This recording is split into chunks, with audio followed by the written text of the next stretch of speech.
Who did I lose while trying to protect everyone? I've been carrying that question longer than I carried the uniform, longer than the duffel bag, longer than the medals, longer than the stories I never learned how to tell. People think a soldier's life is measured in battles.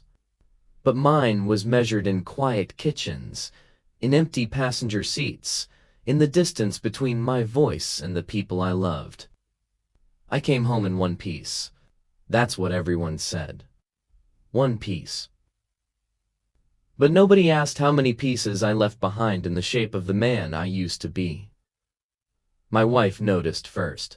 Not the nightmares, not the way I checked the locks 3 times before bed. She noticed the silence. I used to talk too much, she said, about stupid things, about the weather, about the neighbor's broken fence, about dreams that were still warm.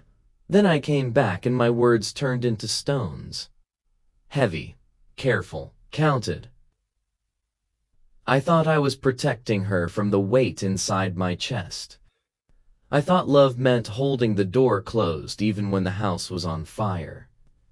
My son learned to read my footsteps.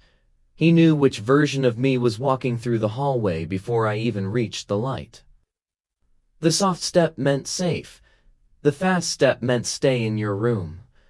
The quiet step meant don't ask anything tonight. I never taught him those rules. He learned them the way children learn storms. People thank you for your service and expect gratitude in return. But nobody tells you how to serve a family after you've learned how to survive a war. I wanted to be a good husband, a normal father, the kind of man who laughs at the dinner table without checking the exits. Instead, I became a careful ghost wearing my own name. There was a morning I'll never forget. My wife asked what I wanted for breakfast. Such a small question, ordinary, harmless, and I couldn't answer.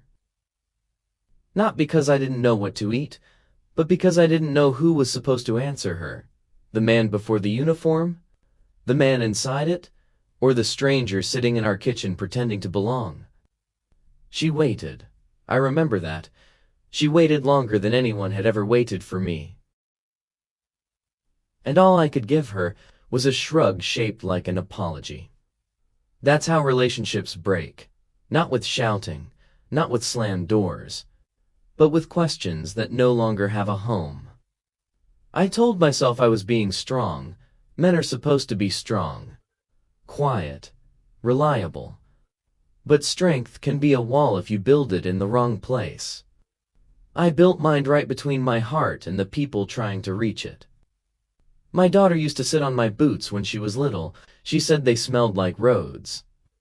After I came back, she stopped sitting there. Not because she grew up, but because I forgot how to stay still long enough to be a place someone rests. That realization hurt more than anything I ever faced overseas. War teaches you how to protect a body. It doesn't teach you how to protect a marriage from your own silence. I lost arguments I never had. I lost moments I was physically present for. I lost years without leaving the room. And the cruel part is, nobody was the villain. Not her. Not me. Not even the uniform. Just 2 people standing on opposite sides of an invisible river calling it love. Sometimes I wonder which version of me she fell in love with. The young man who believed the world could be fixed with effort? Or the older one who learned that effort sometimes breaks things more gently, but more completely? I wanted to tell her everything, about the nights that followed me home, about the faces I still carry, about the guilt that learned to breathe using my lungs. But every time I tried, the words lined up like frightened children and refused to cross the street. So I talked about safe things, about bills, about the lawn, about the car making a strange sound. And our marriage became a museum of ordinary topics, with all the dangerous rooms locked from the inside. Love doesn't die dramatically. It gets tired. It sits down, it waits for someone brave enough to speak first. I thought bravery was something I already proved. Turns out, there are different kinds of courage, and I only knew one. If you're listening to this, and you recognize yourself in any corner of my voice, then you understand. You understand how a man can fight for strangers and still not know how to fight for his own marriage. How he can memorize procedures but forget the sound of his wife's real laughter. How he can carry a rucksack for miles, yet drop a simple conversation after 3 sentences. Relationships are not battlefields. There are no winners, only witnesses. I'm learning that later than I should. But maybe not too late to say this out loud. I didn't lose my family in a moment.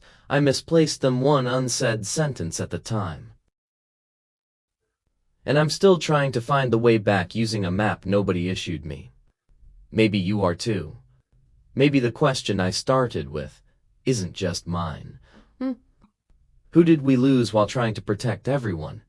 I don't have an answer, only a story still learning how to breathe.